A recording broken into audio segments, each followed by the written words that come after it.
everybody, this is Alex Youngblood from LiveRealEstateInvestor.com, and if you've been following me on Facebook or Twitter lately, you've been noticing that I've been talking about a particular deal. I wanted to give you some particulars on this deal and just give you an idea of what it's like to be a full-time wholesaler and actually how the business works.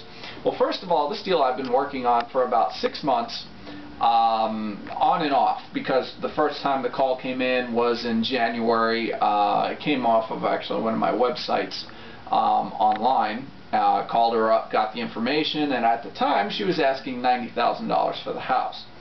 Now, at the time I was thinking, well, it's worth $150, $90. If this place is in okay shape, you know, maybe we get her down to $80 or $70 and move it for $75 or $80. But that's not the case. This house actually needs about $60,000 in work.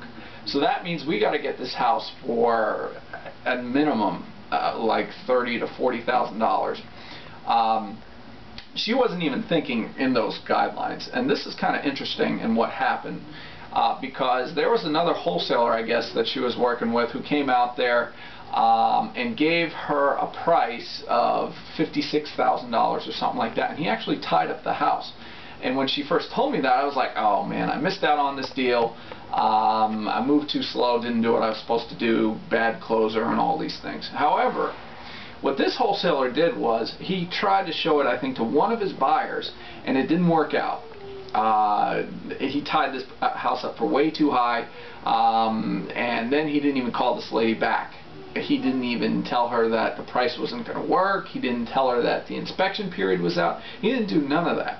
So number one, when you're working with people, first of all, just be honest and let them know exactly what's going on, because seriously, we're working with people's lives here and we don't want to screw anybody over, definitely.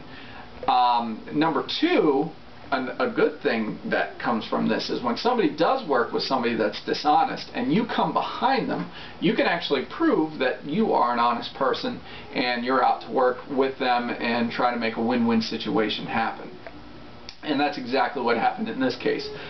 This lady actually told me, she came out, had even another guy after this guy come out and offered her actually $5,000 for the house, which is really bad. So I figured I was going to go out there and offer about $20,000 to $30,000 in order to make this deal work. And that's what I did. I went out there, offered about $22,000 at the time, hoping she would come back and counter me maybe around at $25,000. But that wasn't the case. She actually needed $35,000 to make it work. I had a buyer at $35,000, so this wasn't going to work at that point either. So this is what I did. I actually went ahead and put the house under contract for $35,000 with the contingency that my funding partner's approval will make this deal happen. And she understands this. I didn't want to just let this deal go because I think I might be able to move it for like $45,000, which is obviously a $10,000 spread.